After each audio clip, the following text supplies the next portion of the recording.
విభజన హామీలు అమలు చేయాలని ప్రధాని మోదీని కోరారు ముఖ్యమంత్రి రేవంత్. నిన్న ఢిల్లీలో మోదీతో భేటీ అయ్యారు రేవంత్. బట్టి steel plant, coach factory, ITIR కావాలని కోరారు. తెలంగాణకు ఐఐఎం ఇవ్వాలని రిక్వెస్టులు ఇచ్చారు.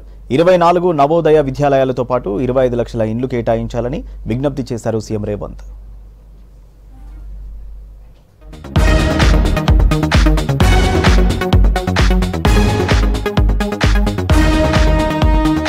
హస్తిన టూర్లో భాగంగా నిన్న ప్రధాని మోదీతో భేటీ అయ్యారు CM Revanth Reddy, deputy CM బట్టి విక్రమార్క.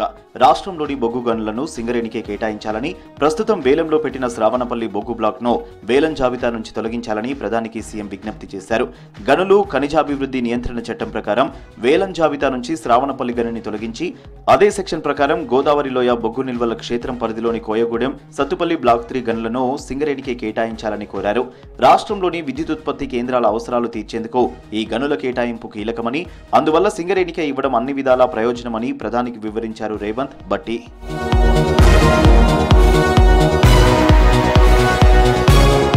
ప్రధానితో గంటపాటు సమావేశమైన సీఎం, డిప్యూటీ సీఎం బొగ్గు గనుల కేటాయింపు, విభజన చట్టంలోని అంశాలు, రక్షణ భూముల బదలాయింపు, నేషనల్ హైవేలపై చర్చించారు.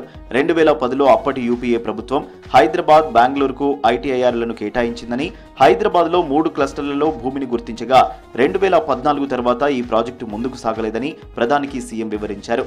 హైదరాబాద్కు ఐటీఐఆర్ను పునరుద్ధరించాలని కోరారు. ప్రతి రాష్ట్రంలో ఐఐఎంను స్థాపించాలని కేంద్ర ప్రభుత్వం విధాన నిర్ణయంగా తీసుకున్నప్పటికీ ఇప్పటి వరకు తెలంగాణకు ఐఐఎం మంజూరు కాలేదని ప్రధానికి తెలిపారు సీఎం. వెంటనే హైదరాబాద్లో ఐఐఎం మంజూరు చేయాలని, ఇందుకోసం హైదరాబాద్ సెంట్రల్ యూనివర్సిటీ క్యాంపస్లో సరిపడా భూమి అందుబాటులో ఉందని చెప్పారు. సెంట్రల్ యూనివర్సిటీలో కాకుండా మరెక్కడైనా ఐఐఎం ఏర్పాటు చేస్తామన్న ప్రత్యామ్నాయంగా భూ కేటాయింపు కోసం రాష్ట్ర ప్రభుత్వం సిద్ధంగా ఉందని వివరించారు. తెలంగాణలో కొత్తగా ఏర్పడిన అన్ని జిల్లాల్లో జవహర్ నవోదయ విద్యాలయాలు ఏర్పాటు చేయాలని, రాష్ట్రానికి 24 నవోదయ విద్యాలయాలు మంజూరు చేయాలని విజ్ఞప్తి చేశారు. విభజన సమయంలో కాజీపేటలో కోచ్ ఫ్యాక్టరీకి కేంద్ర ప్రభుత్వం హామీ ఇచ్చిన విషయాన్ని ప్రధానికి గుర్తు చేశారు సీఎం. కోచ్ తయారీ కేంద్రానికి బదులు కాజీపేటలో పీరియాడికల్ ఓవర్రోలింగ్ వర్క్షాప్ ను ఏర్పాటు చేస్తున్నట్లు 2023 జూలైలో రైల్వే మంత్రిత్వ శాఖ ప్రకటించిందని తెలిపారు. దేశంలోని ఇతర ప్రాంతాలకు కోచ్ ఫ్యాక్టరీలు మంజూరు చేసిన రైల్వే శాఖ కాజీపేటలో మాత్రం రైల్వే కోచ్ ఫ్యాక్టరీ ఏర్పాటు చేయడం సాధ్యం కాదనడం సరికాదన్నారు. కాజీపేటలో రైల్వే కోచ్ ఫ్యాక్టరీ మంజూరు చేయాలని ప్రధానమంత్రికి విజ్ఞప్తి చేశారు. ఇండియా సెమీ కండక్టర్ మిషన్లో తెలంగాణను చేర్చాలన్నారు సీఎం. వెనుకబడిన ప్రాంతాల అభివృద్ధి నిధి కింద కేంద్ర ప్రభుత్వం 2015 నుంచి 2019 వరకు 5 ఏళ్లలో తెలంగాణకు 2250 కోట్లు కేటాయించిందని, ఒక్కో ఏడాదికి 450 కోట్ల చొప్పున ఈ గ్రాంట్ మంజూరు చేశారని ప్రధానికి వివరించారు సీఎం.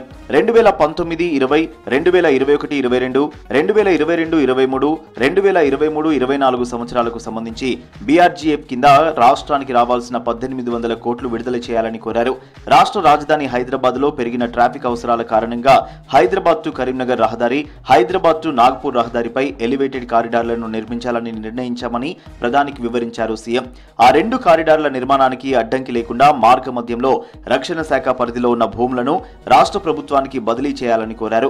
ఆ భూములకు ప్రత్యామ్నాయంగా రావిరాల ప్రాంతంలో రీసెర్చ్ సెంటర్ ఇమరాత్ కి లీజ్ కి ఇచ్చిన 2462 ఎకరాల భూములను పూర్తిగా కేంద్రానికి అప్పగించేందుకు తమ ప్రభుత్వం సంసిద్ధంగా ఉందని చెప్పారు.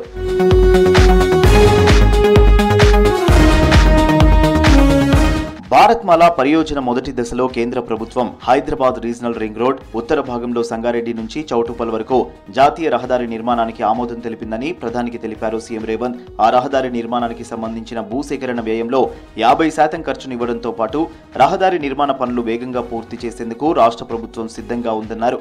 ఈ రహదారులకు సంబంధించిన టెండర్ల ప్రక్రియను వీలైనంత తొందరగా చేపట్టాలని ఆయన కోరారు. హైదరాబాద్ చుట్టూ జాతీయ రహదారుల అభివృద్ధికి అత్యంత ఉపయోగంగా ఉండే ఆర్ఆర్ఆర్ సౌత్ పార్ట్ను చౌటుప్పల్ నుంచి సంగారెడ్డి వరకు వెంటనే జాతీయ రహదారిగా గుర్తించి భారత్మాల పరియోజనలో దాని నిర్మాణం చేపట్టాలని విజ్ఞప్తి చేశారు. తెలంగాణలోని ప్రధాన పట్టణాలు, పుణ్యక్షేత్రాలకు పెరిగిన రవాణా అవసరాల దృష్ట్యా 13 రాష్ట్ర రహదారులను జాతీయ రహదారులుగా అప్గ్రేడ్ చేయాలని కోరారు.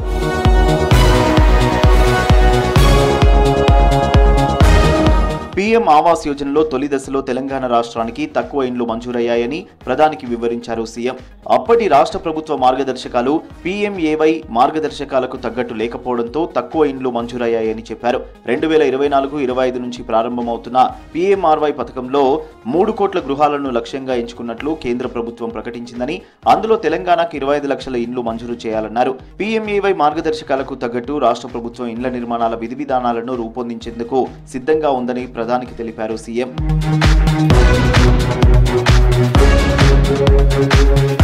విభజన చట్టం ప్రకారం తెలంగాణలో మౌలిక సదుపాయాల అభివృద్ధి కోసం బయారంలో ఉక్కు కర్మాగారం ఏర్పాటుకు కేంద్ర ప్రభుత్వం హామీ ఇచ్చిందని, స్టీల్ ప్లాంట్ ఏర్పాటుకు సంబంధించి కేంద్ర ప్రభుత్వ సంస్థలు ఇప్పటికే సాధ్యాసాధ్యాల నివేదికలు సమర్పించాయని సీఎం అన్నారు. వెంటనే ఉక్కు కర్మాగారాన్ని నెలకొల్పి ప్రక్రియను వేగవంతం చేయాలని ప్రధానికి విజ్ఞప్తి చేశారు సీఎం, డిప్యూటీ సీఎం.